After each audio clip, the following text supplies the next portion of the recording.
Hello and welcome back to the last game of the day for the GameShow Global Esports Cup CIS Region Qualifier LAN. I'm Grandis V, once again joined by Lyrical Gangster, and this is going to be Scary Faces versus CIS Rejects. Game number 2.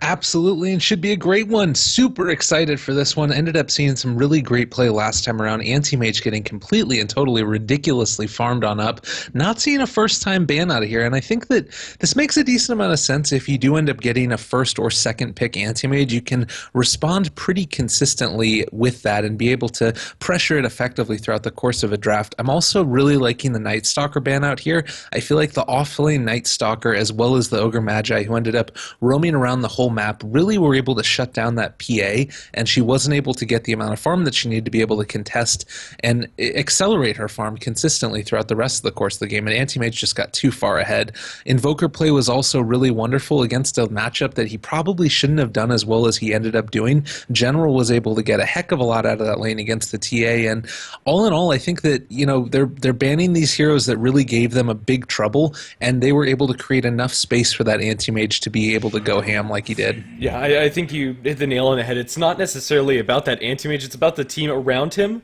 that drew so much attention away from the Anti-Mage to where he could become that big. And now, Scary Faces will first pick up Winter Wyvern, leaving open CIS Rejects to snag a Radiant Shadow Fiend with an Earthshaker behind him, one of the most potent mid-combos that you can have. And if Scary Faces don't pick up TA now, they'll probably never be able to see it, as that should be banned out in the second stage by CIS Rejects.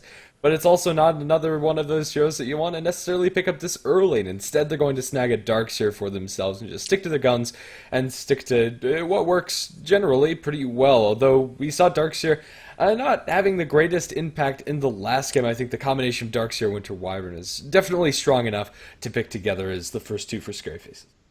I feel like that's a combo that we've seen consistently throughout the course of this tournament, and it provides really great ability to, you know, have big team fight ultimates. The vacuum wall into a Winter's Curse afterwards is incredibly potent, and on top of that, they've got really great ability to keep the enemy team off of your towers. You know, Ion Shell is going to be able to keep that creep wave pushed on out pretty consistently, and, you know, Splinter Blast, I've talked about this a lot in my cast, that when you end up getting that maxed out, it ends up one-shotting range creeps, which is incredibly powerful in terms of the amount of anti-push that you have there. So going to be a somewhat defensive combo. Darkseer isn't necessarily a hero that you're always going to be able to pick to completely shut down a safe lane carry. It's more about the ability to consistently have, you know, a mechanism going into the mid-game fights, or being able to have some sort of large control out of him in the in those fights. But we see the Silencer banned out as well as the Tuscan, followed by the Naga Siren, actually. So kind of interesting bans out there as well.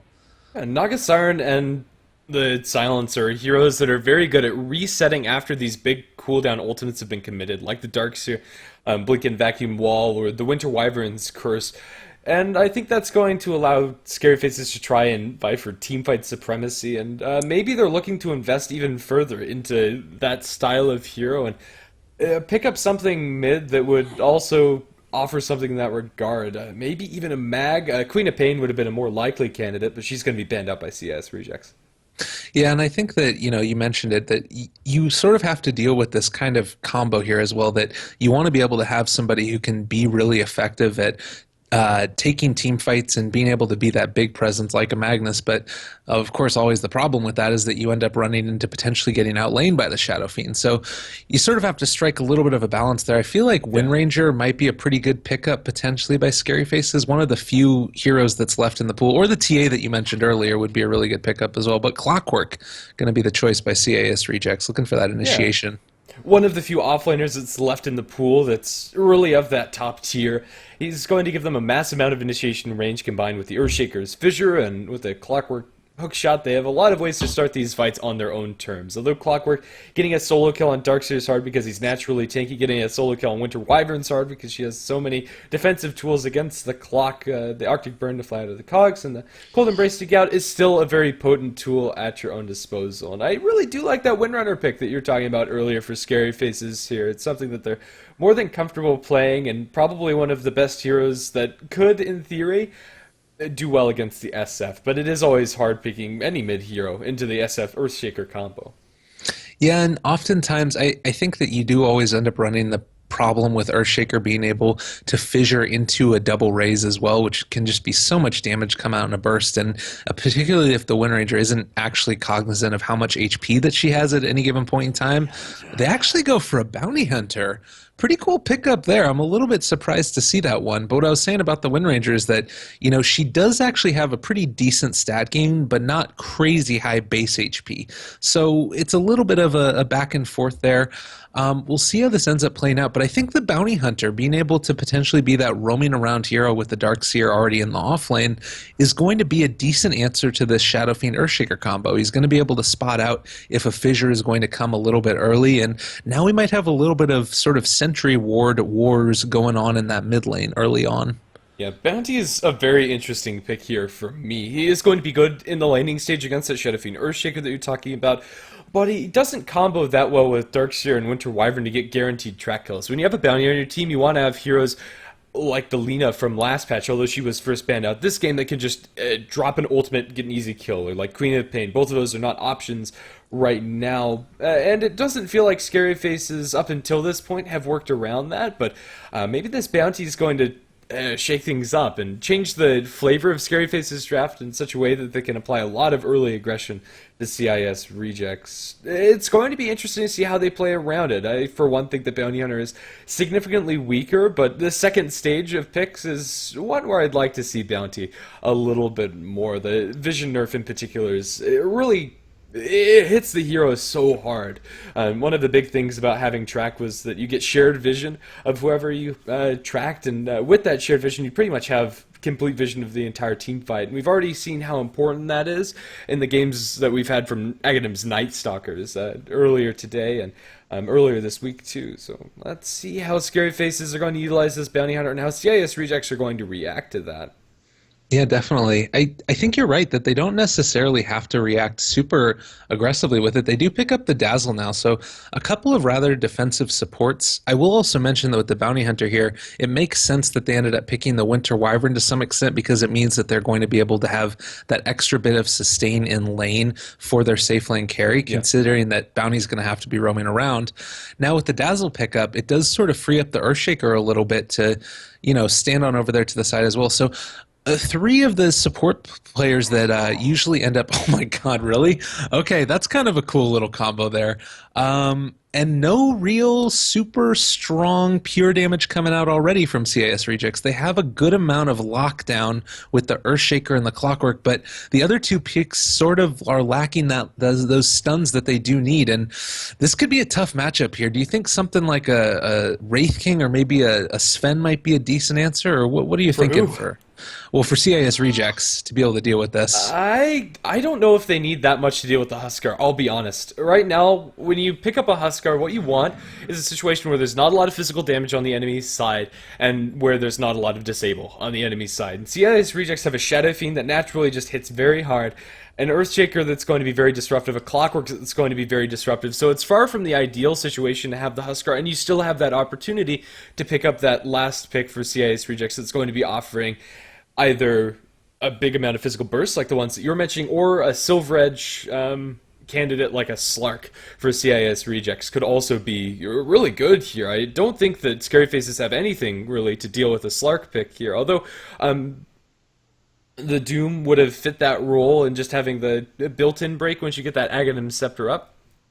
I think CIS Rejects have a draft that could function against Huskar, but even when it's a bad draft for Huskar, I've played a fair few games on the hero myself, it can still work out for you if you're able to snowball off of the laning stage. And with a Bounty Hunter behind you, you also have that extra added ability to snowball. And CIS Re just going to pick up a Slardar here. Now, this mass amount of minus armor, the weave, the presence of the Dark Lord, the amplified damage is going to be very hard for Scary Faces to fight into, giving them true sight of the Bounty Hunter, giving them extra physical damage to deal with the Huskar. And I don't really feel like Scary Faces draft is consistent enough to say that they have a draft that is better than CIS Rejects. I think by every angle I'm looking at this, CIS Rejects have a much more contained idea and a much more contained thought. So Scary Faces almost rely exclusively on snowballing, taking an early advantage, taking early kills, getting track kills once Bounty Hunter gets 6, and getting Roshan early in order to take this game. It's going to be hard.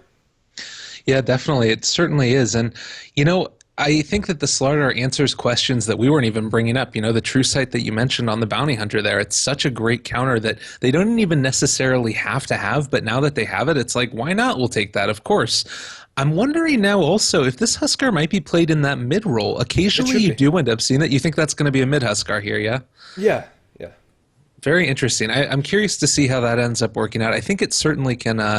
Against the Shadow Fiend, it's nice because you're going to naturally be able to be a little bit more tanky against the raises. It can be a little bit difficult if the Earthshaker is able to land down a couple of those, an early fissure and separate you from the rest of your creep wave. And they're actually going to pick up a Dragon Knight So here. never mind. Safe lane Husker after all. Interesting. I think that I'm wondering if what it was that ended up propping them because it did look like it could have potentially been that. But nonetheless, we're going to do a quick little introduction here. KS is going to be playing the Slardar, the last pick there for CIS Rejects. We got Always Want to Fly playing the Earthshaker yet again. Iceberg Dota going to be on the Shadow Fiend. Van Score is going to be playing that Dazzle. And last but not least, moving on up to that top lane, it's going to be Goretz who's going to be playing that Clockwork. And for Scary Faces, the Bounty Hunter is going to be played by Shadowy. The Huskar is going to be handled by Ramses off of a very good performance on his anti-mage last game. Eknar going to be taking the Winter Wyvern down towards bottom. Darkseer is going to be handled by State 21. In general, last but not least, on the Dragon Knight. Okay, so let's take a moment to talk about that mid matchup, how Huskar and Dragon Knight fare against Shadow Fiend. The issue with Huskar mid this game is Huskar, as far as mid heroes are concerned, has very low base damage, and if he ever gets behind against the Shadow Fiend and ever loses one trade against the SF, the lane is pretty much over, and Shadow Fiend has that on lockdown. And Huskar isn't very good at flash farming or playing from behind ever. So I think the Dragon Knight's more reliable and will be able to get a little bit more out of the lane. But that said, the Shadow Fiend isn't going to be pressured very much at all with this DK pick. So Scary Faces are still on that timing window. They have a situation where they're going to get those level 6 marks pretty early. General's going to start taking down these tier 1 towers with his Elder Dragon form, and they need to use that early acceleration they're going to get to propel themselves in this game. Bottom bounty rune is going to be contested by both these teams. A couple of Arctic Burn shots will be thrown towards the Radiant side, but no major commitment by either team. Looks like Huskar snagged himself the bounty rune up in the top spot, and Shadow Fiend will get it bottom.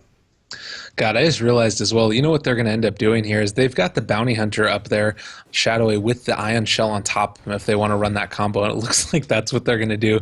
That is so frustrating to play against, but that being said, they're already fairly ready for it on CIS Rejects. Do have the Dust up on the Dazzle, already ready to go, and they're probably going to pop that in just a second here, I would imagine.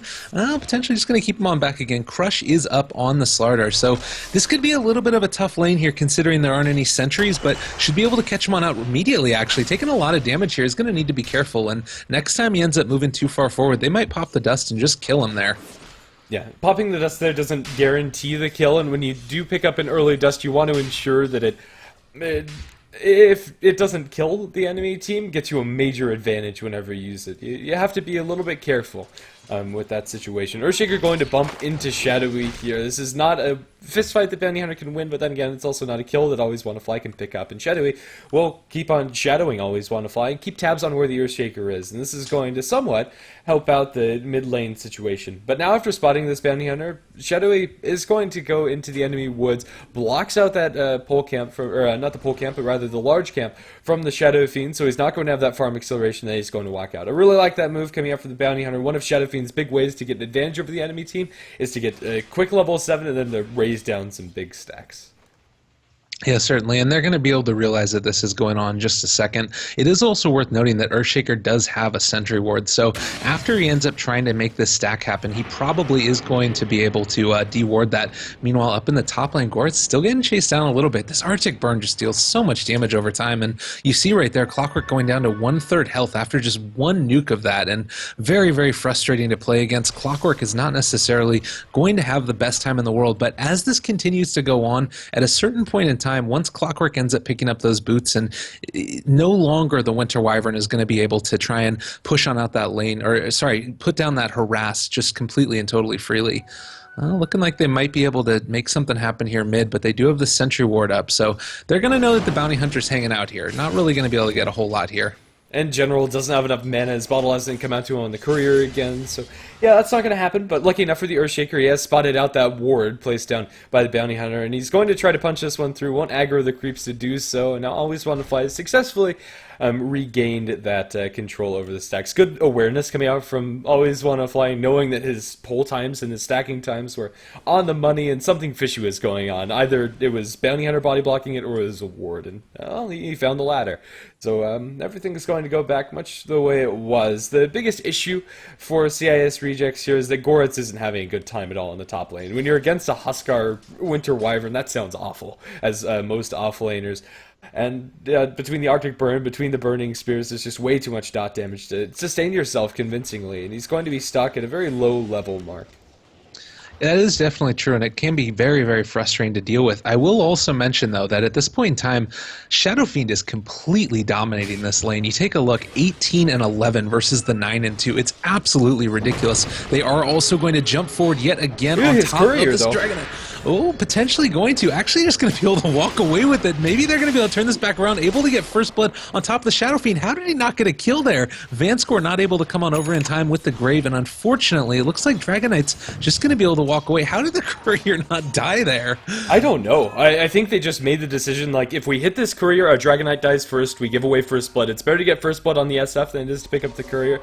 And that's a hard call to make, but that's a combination of experience and maybe just heat of the moment decision making coming up from Scary Faces. I think it works out in their favor. A Courier Snipe for first blood would have been a much closer trade than what just happened, since Shadow Fiend was doing so well in the mid lane up until that point. But now after that one death, Dragonite's pretty much on par when it comes to his experience. Both of them have just ticked their level 5 mark and are pretty much identical. So that is going to help out a lot. Ooh, Bounty Hunter going to bump into the Sentry Ward. He knows now that the stack is being created anew for the Shadow Fiend. And that in itself is intel that's pretty good for the Scary Faces side. But Shadowy is also sacrificing a lot of his experience in order to get this information. Yeah, he ended up coming on in there, actually, and Earthshaker spotted him out with the other Sentry Ward, so Shadowy dropped his own Sentry Ward and then ate the ward that Earthshaker dropped down while simultaneously blocking the camp. So a little bit of back and forth. I really like the change that they ended up implementing, where you now are able to toss on out the, I'm going to take this stack, and actually Shadowy's going to be able to soak up the EXP here. Very nicely done for him. But where you're able to eat the wards to instantly kill it. Really cool change, and it's created these interesting dynamics with, you know, particularly Bounty Hunter plays and how that interacts with the rest of this game. So actually, Shadowy knows. Yeah, or does he know? Was that a misraise on the creep wave, or does he think that Shadowy's here? I think he expects there to be a Bounty Hunter, or maybe it was a misclick. Who knows? I really don't, and I think the only person in the world that does is Iceberg, and well, we're not talking to him now, and unfortunately that's not an option. If we were on land, that would be interesting. Well, for now, everything's going to slow down a bit after that first blood, and across the board this game is looking quite even. A slight advantage for Scary Faces is they're getting more form on their darks here, but that's really where that disparity shows the most.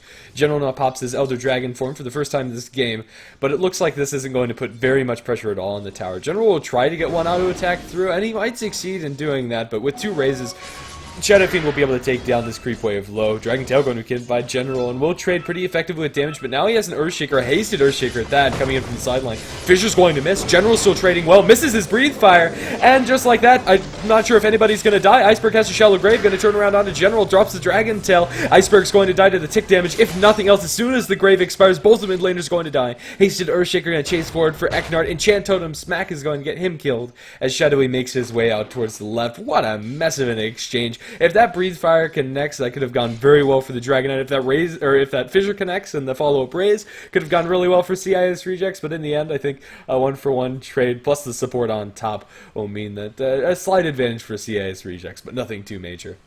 Yeah, definitely. I will also mention down here in this bot lane, this Slardar has taken so much damage from the Darkseer. I honestly am really concerned about his ability to survive throughout this. Like, the Ion Shell was just tearing him apart on the one creep wave, and while he does have his Ring of Health back up, as soon as this Winter Wyvern ends up rotating over, I feel like there might even be able to get a kill. We do have the Splinter Blast up in a second if they want to toss it out, but Chaos being very, very careful about his positioning, and we do have another rotation off to the side here as well from the Bounty Hunt. And this is going for the dive.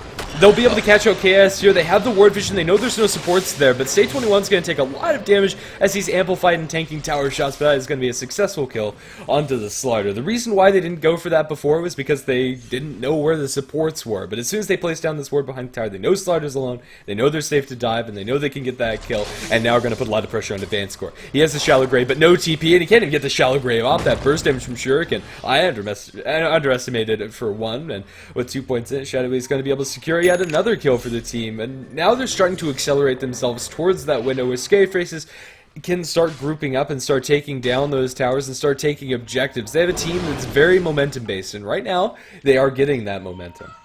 Well, and Huskar now just as well finishing off his armlet. Like, this is the position that they want to be in, and you've got everything that you want pretty much except for Bounty Hunter level 6, which should come relatively quickly. Winter Wyvern as well, only level 4.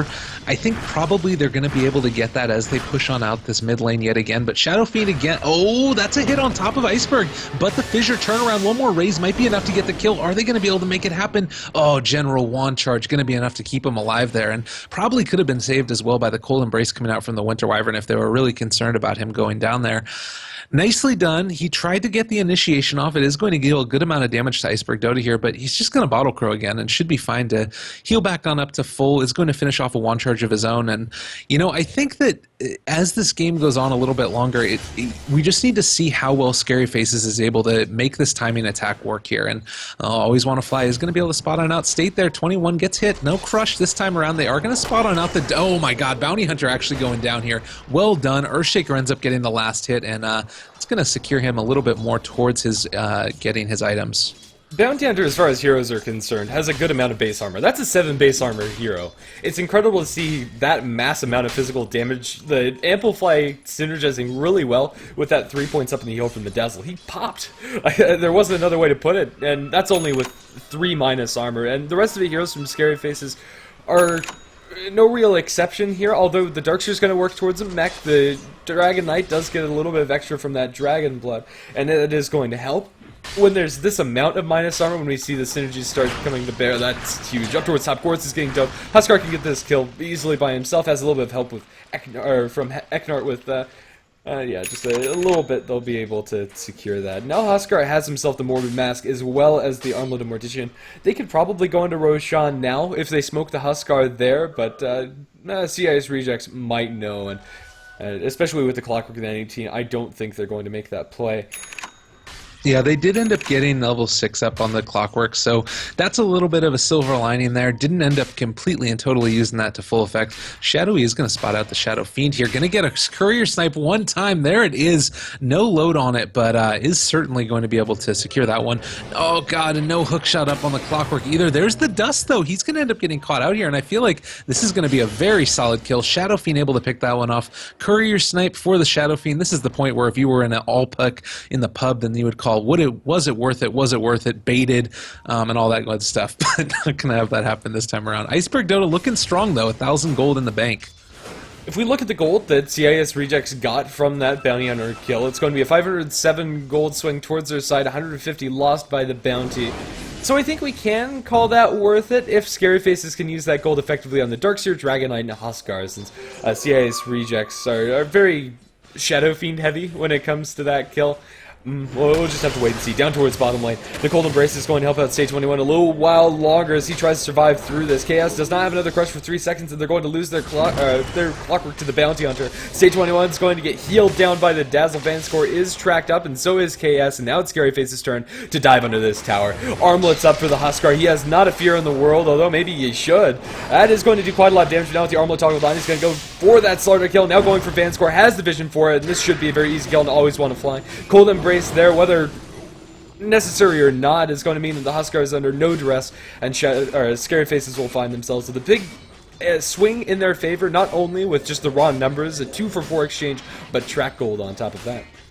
Yeah, really well done there, and it's a little bit unfortunate. The Shadow Fiend wasn't there. You lose all 4 heroes besides him, and you kind of have to wonder at that point in time, had he shown up to that fight, would they have been able to make something of it? I want to say no.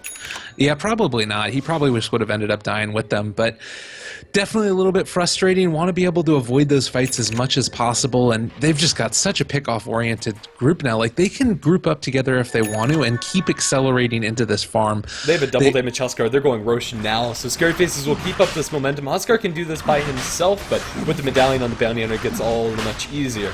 And, well, the Flare has scouted this out. They know this is going down. Ramses is committing. Maybe he shouldn't, since that Flare has scouted him. And now the Darkseer is coming around the corner. As he's being chased by the Shadow Fiend, Earthshaker, and Slaughter, he's going to move out of the pit, and things have slowed. Scary Faces can't commit, the CIS rejects can't commit, and everybody's going to go home. General is going to start pushing out the mid lane. The Dragon Knight hasn't been able to take this tower very convincingly, but with the Fissure Wall off and with the hook shot in, General in a lot of trouble. The vacuum Goret's outside of the cogs, but the wall is still stuck there right on top of him. General is going to be Echo Slam down, Enchant Totem, 1 auto attack. Dazzle is going to secure the kill. The Shuriken's bouncing all the directions, and they will be able to put a little bit of chip damage there, but that's just Dragon Knight getting caught way out of position up on the ramp here. Nicely done by the Earthshaker and Clockwork both to secure that for the team. It's kind of a double-edged sword you got going on here, because the Bounty Hunter gives you great vision. You're going to be able to see what's going on consistently as they go back on into Roche here in a second. But the flip side of that is that with the Earthshaker and Clockwork, you have all this initiation potential. I will say that now that Hookshot is down, they do end up running into a bit of a problem, because they're not going to be able to contest this as easily as they would if you had the Clockwork hook. Iceberg Dota sitting down on the low ground, getting ready to run on in if necessary. Dragon Knight is back up as well, and with everybody tracked up, you just have to imagine it's going to become very difficult for them to have any type of initiation. Tossing out the Breathe Fire as well. Ion Shell's up. There's the Fissure laid down. Actually, that was a heck of a lot of people caught by that raise. He is cursed as well. That's the Slaughter running on into the middle of him. He's relatively tanky, but not quite that tanky. Shallow Grave coming in last second. Going to be able to keep him alive. He's going to TP back to base. Is going to be able to make the kill, though. Huskar burning him down either way in Fountain. Breathe Fire on top of the Clockwork. He ends up falling as well. That's 2 heroes dead at this point in time, despite the Shallow Grave used and the TP all the way back home. I don't know if General is going to be able to make enough here. Actually, this is an Invis run up on the Shadow Fiend. This is huge. Requiem of Souls is level 2, but it's not going to be able to get used because it already was used once. Maybe he's going to be able to take out 666 here in just a second. Waiting for the armlet toggle for his opportunity. He's going for the Aegis Snatch. Can he get it? It's going to be picked up by the Huskar, and he showed himself. Iceberg Dota is going to go down. And just like that, Scary Faces get a huge turn of events. Not only did Shadow Fiend not get the Aegis, but he didn't get the Roshan last hit, so that's effectively him just walking into his own death. You already pointed out, if he had Requiem there, that could have been huge, but I'm pretty sure that Scary Faces knew that there was a Shadow Fiend behind there. They looked at their status bars, saw that the presence of Dark Lord was affecting them. They grouped up all around that Roshan. They were prepared for Shadow Fiend to try and click on that Aegis of the Immortal, and when there's so many bodies around it, it's so hard to pull off a snatch like that.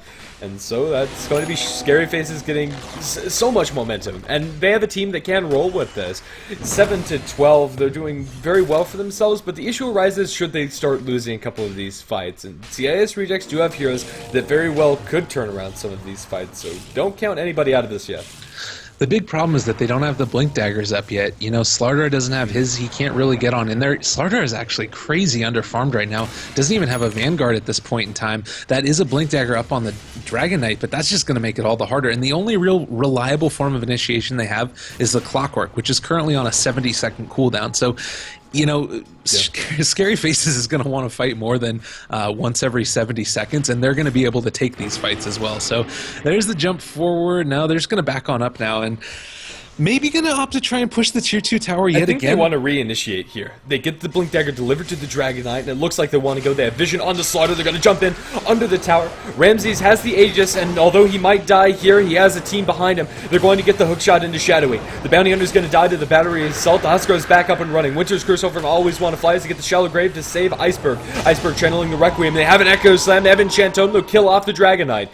Huskar burning down Goret's 3 stacks. That's not going to be lethal onto the Clockwork, as those are going to start expiring, and now it's time for CIS rejects to look for more. They have some minus armor applied to the Winter Wyvern. TP attempt by State 21 is going to be successful, but Eknard in a lot of trouble here, and the Winter Wyvern really has no hope of getting out of here. That huge heal bomb as the creep wave is coming up will be the death of him, and Earthshaker secures the last hit towards his Blink Dagger, although he is still very far away. The Scary Faces just get too confident there. There's not another way to put it. Huskar leaps in without any regard for his life. He had the Aegis, he thought it would be all fine, but Scary Faces kind of get peeled apart there. Well done by CIS Rejects. I didn't even see actually if he used Inner Vitality at that point, but I feel like had he used that, he probably would have been able to survive a little bit longer. It looked like he might have, but it was a little bit iffy.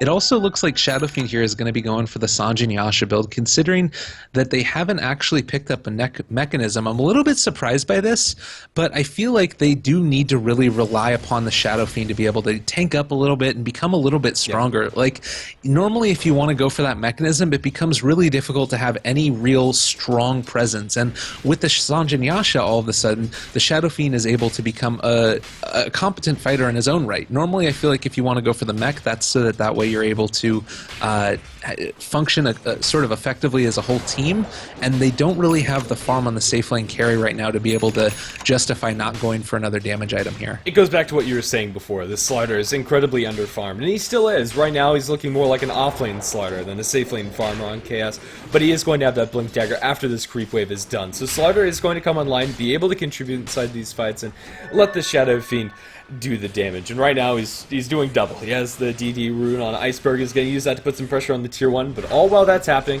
they're taking a tier 2 tower in mid, and really the Shadow Fiend's just not pushing fast enough to warrant this trade. Now TPing back, they want to punish Iceberg, tracked up, could be in a lot of trouble here with the blink on Dragonite cooling down in 1 second. They'll get the Dragon Tail onto him, Winter's Curse onto Goritz, will hit his ally once, Breathe Fire over the top of him. That's going to be one track kill as the Shuriken bounces towards the Clockwork. Iceberg unwinds the Requiem, looking to kill off Eknard, won't be successful. However, that Cold Embrace will save his life, and Death Requiem won't be lethal either. Not only is that a really good fight for Scary Face's bottom, it looks like it might be going well for them in mid. The Huskar is just unkillable. They have the wall down on the ground. He's armlet toggling like a boss. Will be able to go for the last kill, and this might be a 5-man wipe across the board, and it will be, as Scary Faces out-execute CIS Rejects and just pick them apart. They'll get the tier 2 tower in mid fallen. They defend that tier 1 tower bottom, although it is only just going to survive, and now get some high ground chip damage for good measure, and it might be a little bit more than chip. CIS Rejects only have the Clockwork up, and they have 10 seconds to wail upon this tower. Probably will drop it down at least a third.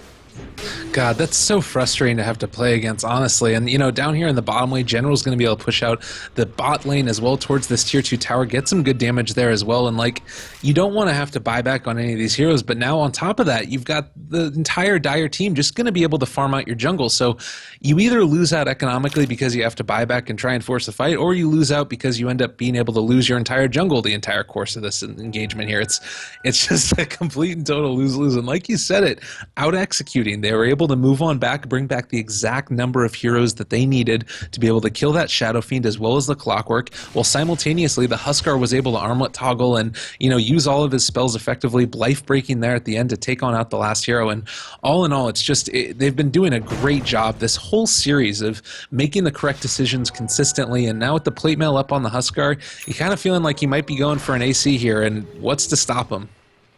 And even just a casual plate mail. Like, Huskar needs this amount of armor, but if he has it, he's very hard to deal with. And CIS Rejects now find a situation where the heroes that are supposed to be killing off this Huskar can't. Like, Slider's amp damage is far from enough when the Shadow Fiend only has the Sanji Yasha. Hookshot's going to miss, and now this is a very dangerous chase for them to be making. Huskar is going to get crushed up, is amped up, and now Ramsey's in a bit of trouble. Going to be bounced back by the Cogs, but he has backup with the vacuum, with the Winter's Curse on all of them. Echo Sun would be committed. Is pretty good, but it's not near good enough. Ramsey still stands strong, and the enemy team's not going to be standing for long when the Huskar is. They're going to be going for the triple kill for Ramses. They'll find it, and it's a 4-for-1 exchange. The only one they lose is the Darkseer, and his contribution was already done with that 4-man vacuum wall. Oh my god, that was disgusting. Another 2,500 gold swing into their favor. You just can't catch a break here on CS Rejects. At this point in time, they want to be able to group up and toss out these Echo Slams, which are huge. It hit about 4 heroes there and was able to do a ton of damage, but just not quite enough. And honestly, they don't even care about this creep wave right now. They're going to tank tower and push on out the lane. They've got creeps coming in as well. I think that they probably need to wait until, I don't even know if they need to wait till the next Aegis, honestly, to push this out. I feel like they can just go bot now, or even if they wanted to, try and force the issue up in the top lane. They're so far ahead. It's ridiculous. Yeah, when it comes to all of these fights, and a lot of it comes down to how CIS Rejects allocated their resources in the early game. Oh, light break over onto KS. It looks like the Slider is going to survive, although not comfortably. Inside his base will be forced to sustain himself. But the Slider doesn't actually end up going for the blink. He had the gold for it, but decides instead to go for an Ogre Club Vanguard. He's just way too far behind because his supports left him alone against the Darkseer for the majority of the early game. The anti-mage that we saw against the Darkseer last game is much better at sustaining himself. He has more damage and can threaten the Darkseer, burn some of his mana, blink forward. They'll catch the Gorath's Clockwork with, a nice vacuum, as well as with the track. And now that's going to be track gold for everybody. And keep in mind, even though some of these fights are going pretty well for CIS Rejects, Scary Faces, even when they trade even, it's a one fight because of how much gold they're getting from this bounty hunter. Everything seems to be lining up perfectly for Scary Faces, and they hit that timing window we talked about in the draft perfectly. It was very concerning for me that they were they had very specific windows where they had to do well, but they're performing it to a T, and just good execution all around. Yeah, they're making it happen. You know, you got the weave down here on top of General yet again. It doesn't look like anybody's going to be in a position to potentially contest this. Tier 2 towers are just going to be falling, and I honestly feel like we're just going to continue to see Huskar going ham. Like, he has the Heaven's Halberd. He's also picking up now a Hyperstone as well, so this is going to be into that AC, and honestly, he's just going to be hitting so freaking hard. Like, they also can't hit him because he's got that natural evasion as well from the Heaven's Halberd. It's all looking up Scary Faces at this point in time, and I think that they're in a position where maybe they need to wait for the next roast, but they could probably just go high ground at this point in time. For CIS Rejects, their ways to come back into this game are few in number, but they do have the tools and the opportunities now that you have a Blink Dagger on this Earthshaker.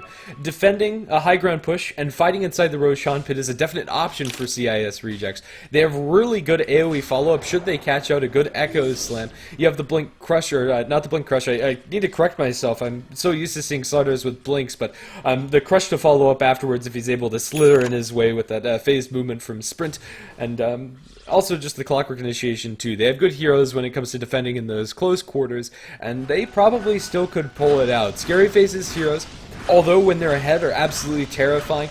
If CIS Rejects can pull this game to an even advantage, although granted that's going to be very hard, 14,000 is the net worth lead for Scary Faces, and 9,000 in net experience, this game could still go in their favor. It's just a much harder one than they would have liked.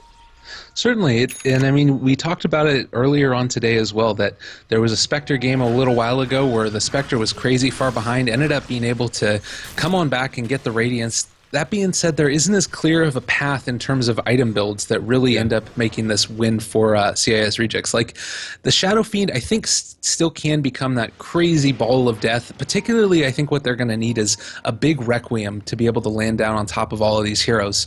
But once you end up getting, you know, maybe a little bit more tankability, Huskar is still a problem because he does have the Assault Cuirass now. He's going to be able to sustain there.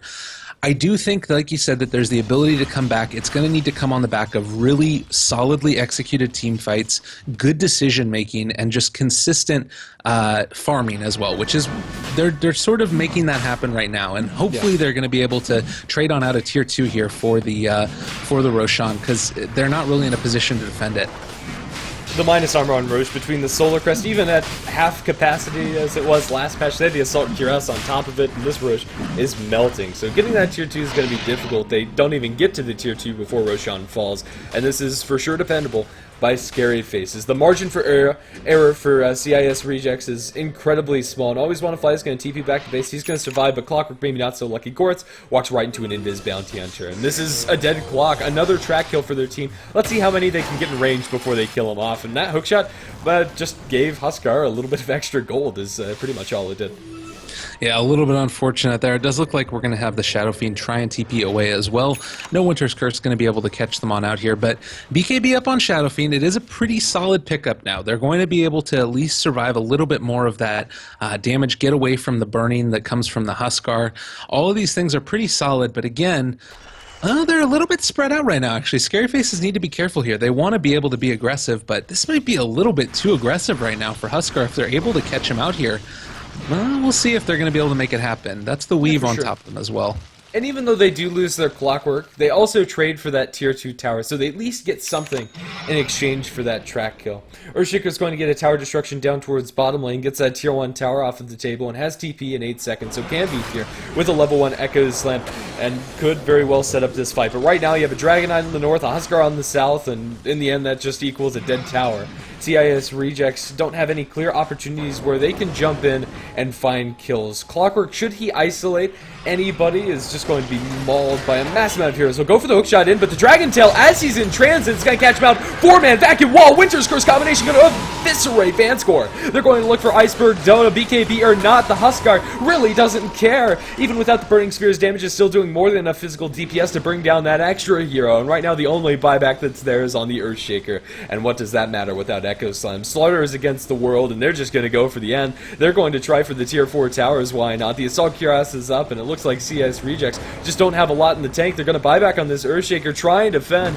Ramses is going to be stunned under the tier 4s, but this Husker still has Aegis, mind you, and he's not even dropping that low. He's going to dive right on in onto the Slaughter and bring him down. While you leap, you purge off that amplified damage, and GG is called. Just like that, Scary Faces find themselves with a 2-0 victory, and a very convincing game number 2 as well. It was a risky draft, I want to say, coming up from Scary Faces, but it was a very snowbally draft, and snowball it did. Well played.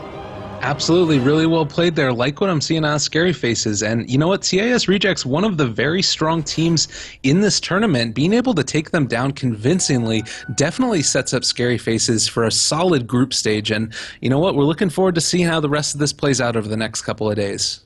Thanks for watching us here on the Game Show Azubu channel number 2. Shout out to the sponsors, Dota 2 Lounge and Esport Gaming especially. I'm Grandis V. Been joined by Lyrical Gangster, and find us on Twitter. Grandis V, just how it sounds, and Lyrical Gangster with a 3 instead of the E at the end, so you can keep up to date when we're casting and when we're going to be going live on channels like this and on other tournaments that we're working on.